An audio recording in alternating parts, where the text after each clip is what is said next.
शिवाय mystery presents underworld evolution. दोस्तों, ये कहानी हमें ले जाती है सदियों पीछे 1202 एडी में, जहां इंसानी दुनिया में महामारी की तरह एक श्राप फैल रहा है। एक गांव जला हुआ, चारों तरफ टूटी हुई झोपड़ियां और सन्नाटा है।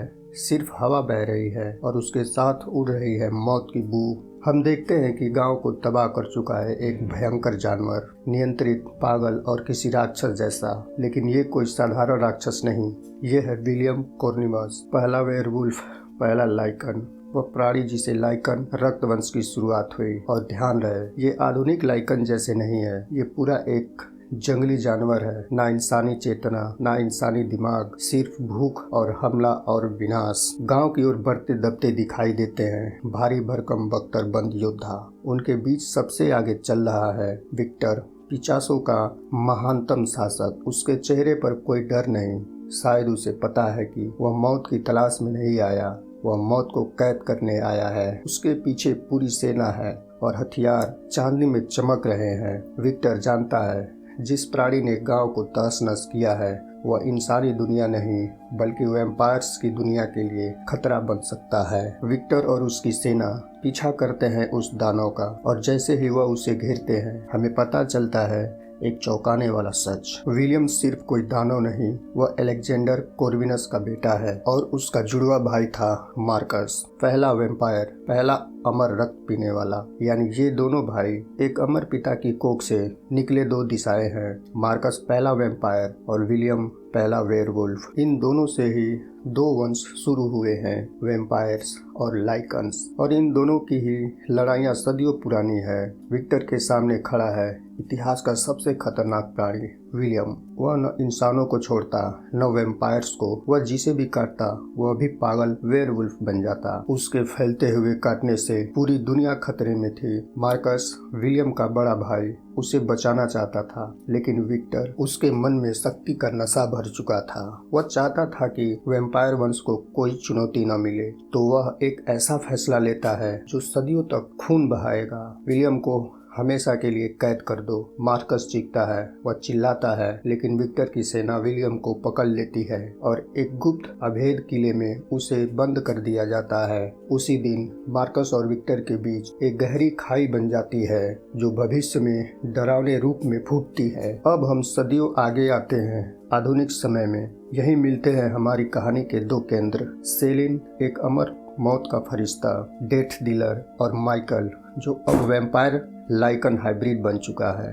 एक ऐसा प्राणी जिसके अंदर दोनों नस्लों की शक्ति है। सेलिन और माइकल को अब सिर्फ दुश्मनों से नहीं लड़ना, बल्कि इतिहास के सबसे बड़े झूठ को उजागर करना है। वह झूठ जिसने पूरे वैम्पायर वंश को धोखे में रखा, लाखों लोगों की मौत का कारण बना और सबसे डरावने राज छुपाए। कहानी अब ले जाती है हमें एक अंधेरी जगह पर, जहां खून का एक कतरा एक प्राचीन बंद पड़े शरीर पर गिरता है। वह शरीर है मार्कस, पहला वैम्पायर, और जैसे ही उसका शरीर खून को सोखता है वह जाग उठता है। लेकिन यह वही पुराना मार्कस नहीं, अब वह है एक हाइब्रिड वैम्पायर, क्योंकि उसने लाइकन का खून भी पी लिया। उसकी पंखों जैसी भयंकर आकृति, उसके पंजे, उसका दांतों वाला मुंह और उसकी चीख सब बताते हैं कि अब दुनिया में एक नया बुरा सपना जन्म ले चुका है। मार्कस की आंखों में सिर्फ एक चीज है, अपने भाई विलियम को ढूंढकर मुक्त करना, क्योंकि वह मानता है वैम्पायर्स और लाइकन्स के बीच यह युद्ध रुकना नहीं चाहिए, यह फैलना चाहिए पूरी दुनिया तक, और इसकी शुरुआत होगी विलियम्स की रिहाई से। सेलिन इसे रोकना जानती है, क्योंकि वह जानती है कि मार्कस एक बार विलियम को आज़ाद कर दे तो पूरी दुनिया इंसानों के लिए मौत का कुआं बन जाएगी। इसीलिए सेलिन माइकल के साथ भागती है, इतिहास का सच ढूंढने, विक्टर के झूठ का भेद खोलने और उन चाबियों को ढूंढने जिनसे विलियम की जेल खुल सकती है। मार्कस पिशाच वंश पर हमला करता है और बूढ़े हर युवा को मारता है, सीधे काउंसिल तक पहुंच जाता है। वह सिर्फ हत्या नहीं कर रहा, वह बदला ले रहा है विक्टर के उस पाप का जिसने उसके भाई को कैद किया था। उसकी नज़र सिर्फ एक चीज पर है, चाबी, द की, द लॉ, वह स्थान जहां विलियम बंद है। लेकिन कहानी अब जाकर असली रूप ले रही है, क्योंकि आगे हम देखेंगे अलेक्जेंडर कॉर्विनस का असली रोल, वह सच जो सेलिन की जिंदगी बदल देगा, माइकल की असली ताकत, मार्कस और विलियम का पुनर्मिलन और वह महायुद्ध जो पूरी अंडरवर्ल्ड दुनिया को हमेशा के लिए बदल देगा। अंधेरी रात, टूटे हुए आसमान के नीचे एक ऐसा जंगल खड़ा है जहां सदियों से कोई इंसान कदम रखने की हिम्मत नहीं करता था, और इसी जंगल की गहराई में सेलिन और माइकल की वो घातक यात्रा जारी है।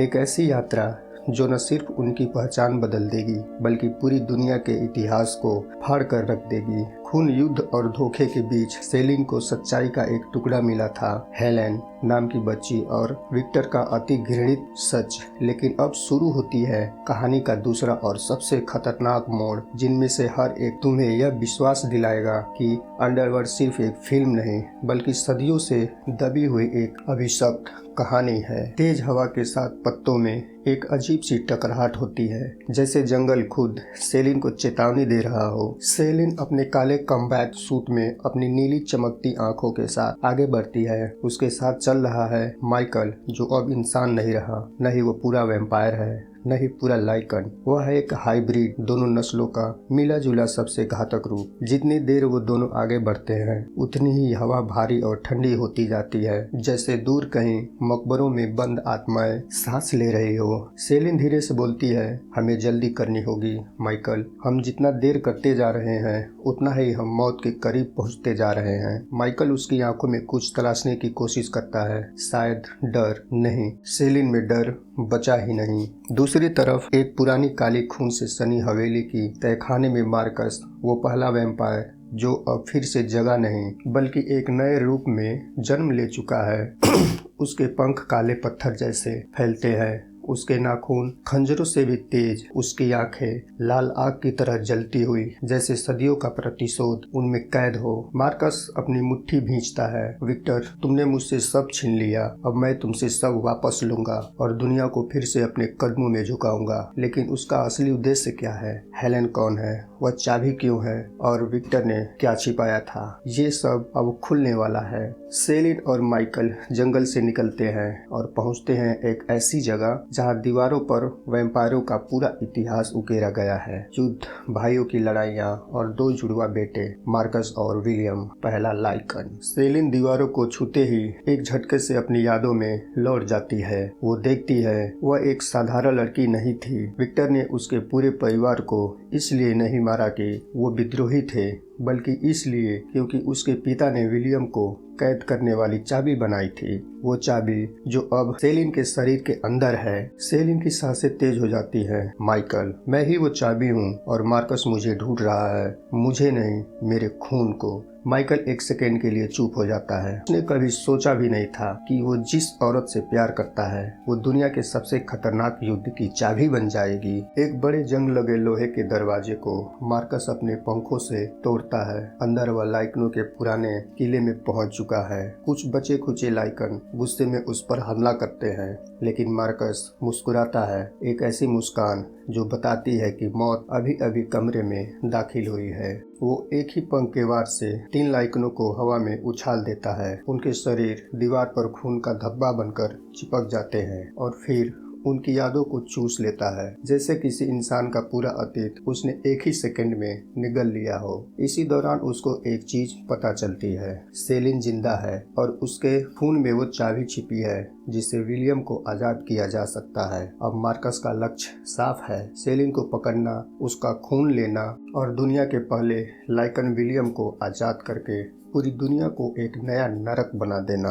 जैसे जैसे सेलिन और माइकल आगे बढ़ते हैं, मार्कस की परछाई भी करीब आती जाती है। एक पुल पर अचानक मार्कस ऊपर से गिरता है और सीधे माइकल पर टूट पड़ता है। उसके पंखों की ताकत माइकल को कई फीट दूर फेंक देती है। सेलिन गोली चलाती है, पर मार्कस अब साधारण वैम्पायर नहीं है। उसकी त्वचा गोलियों को निगल लेती है। माइकल उठता है, उसकी आंखें काली पड़ने लगती है, उसका हाइब्रिड रूप बाहर आने लगता है। वो दहाड़ता है और मार्कस पर झपटता है। दोनों की टक्कर से पुल हिलने लगता है, लेकिन मार्कस एक चाल चल देता है। वो माइकल को हवा में उठाकर नदी में फेंक देता है। सेलिन चिल्लाती है, माइकल। और इसी पल मार्कस उसे पकड़ लेता है, लेकिन उसे मारता नहीं, क्योंकि उसे सेलिन के खून की जरूरत है और वो इसे जानती है। सदियों की उस निस्तब्ध अंधेरी विरासत में, जहाँ हर परछाई में खून की एक कहानी छिपी थी, वहाँ अब एक नया अध्याय खुलने वाला था। सेलिन और माइकल, दो प्राण, दो नियतियां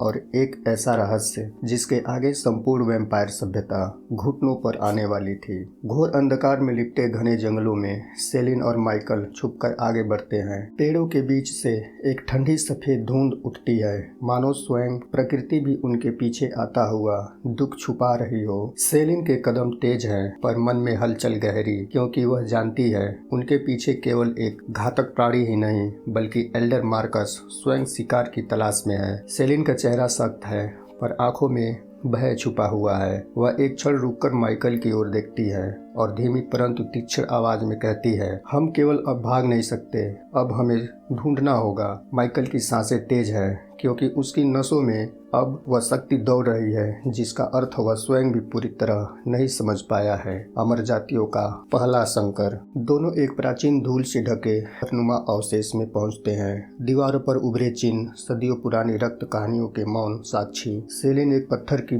पट्टी पर हाथ रखती है और उसकी आंखों में एक हल्की चमक उठती है। वह पहचान चुकी है कि यह स्थान उसके अपने अतीत की जड़ से जुड़ा हुआ है। धीरे धीरे एक क्षण में ही उसके अंदर छिपी स्मृतियां जाग उठती हैं, जो अब तक मार्कस ने उसकी चेतना में दबी हुई रखी थी। और तभी एक दृश्य इतना तीक्ष्ण, इतना क्रूर, मानो किसी ने उसकी आत्मा के भीतर तेज चाकू उतार दिया हो। उसने देखा उसके माता पिता को उसी के सामने मार दिया गया था, और यह आदेश स्वयं मार्कस ने दिया था। सेलिन की सांस रुक जाती है, उसकी आंखें आक्रोश से लाल हो जाती हैं, उसकी आत्मा फटती हुई महसूस होती है। माइकल उसके कंधे पर हाथ रखता है, पर वह हाथ झटककर पीछे हट जाती है। दर्द, नफरत और अविश्वास तीनों उसकी आंखों में घुल जाते हैं। हवा में अचानक एक कंपन और छत की पुरानी लकड़ियों से टपकती धूल का झरना। सेलिन जानती है यह कोई साधारण मौजूदगी नहीं। दरवाजों के पार से एक विशाल छाया सदृश आकृति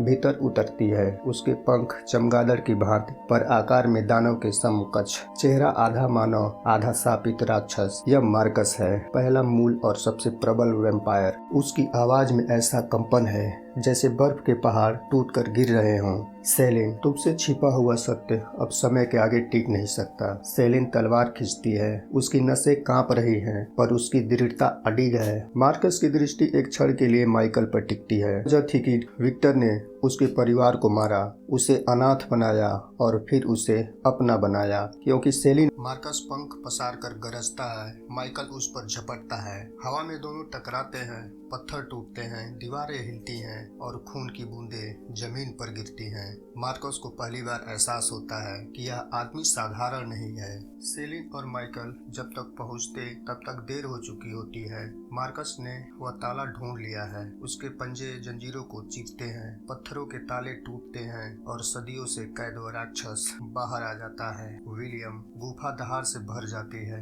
उसके सफेद बाल, बर्फ सी आंखें और जानवर से भी बदतर क्रूरता। दुनिया अब एक नए प्रलय के सामने खड़ी है। सेलिन विलियम से भिड़ जाती है। वह तेज है, लेकिन विलियम उससे कहीं ज्यादा ताकतवर। वह उसे दीवार पर पटकता है, पत्थर टूट जाते हैं। सेलिन खून थूकती है, लेकिन उसकी आंखों में डर नहीं, सिर्फ आग है। वह पहली बार अपनी ताकत निकालती है, लेकिन विलियम को रोकना लगभग नामुमकिन है। उधर मार्कस माइकल पर चढ़ जाता है, उसे चीरने की कोशिश करता है। दोनों लड़ाइयाँ एक साथ चलती रहती हैं, जैसे दो युद्ध जिनमें जीतना आवश्यक भी है और असंभव भी। सेलिन को एक मौका मिलता है, सिर्फ एक क्षण। वह विलियम के गले में छुरा घोंप देती है। विलियम जमीन पर गिरता है, उसकी दहाड़ धीरे धीरे एक फुसफुसाहट में बदलती है और फिर सन्नाटा। दूसरी ओर माइकल आखिरी बार अपनी पूरी शक्ति का विस्फोट करता है और मार्कस को हवा में उठाकर एक विशाल लोहे की पंखुड़ी पर पटक देता है, जो उसके शरीर को चीर देती है। मार्कस मर जाता है। दोनों भाई दोनों सांप इस रात खत्म हो जाते हैं। लड़ाई खत्म होते ही सूरज उगने लगता है। सेलिन को पहली बार एहसास होता है वह धूप में खड़ी है और जल नहीं रही। माइकल हैरान होता है, सेलिन अब पहले जैसी नहीं है। उसके खून में अब मार्कस की शक्ति भी घुल चुकी है। वह एक नया रूप ले चुकी है। वह एक ऐसा रूप जिससे भविष्य में आने वाले हर खतरे को चुनौती मिल सकती है। और यूं ही यह कहानी खत्म नहीं होती, बल्कि एक नए अध्याय का दरवाजा खोलती है। सेलिन और माइकल अब सिर्फ भागने वाले नहीं, बल्कि इस प्राचीन युद्ध के सबसे शक्तिशाली खिलाड़ी बन चुके हैं। वैम्पायर और लाइकन दोनों जानते हैं अब उनका समय बदलने वाला है। दोस्तों, ये अगर कहानी पसंद आई हो तो प्लीज लाइक करें, कमेंट करें और चैनल को सब्सक्राइब कर लें। मिलते हैं अगले किसी वीडियो में। जय हिंद।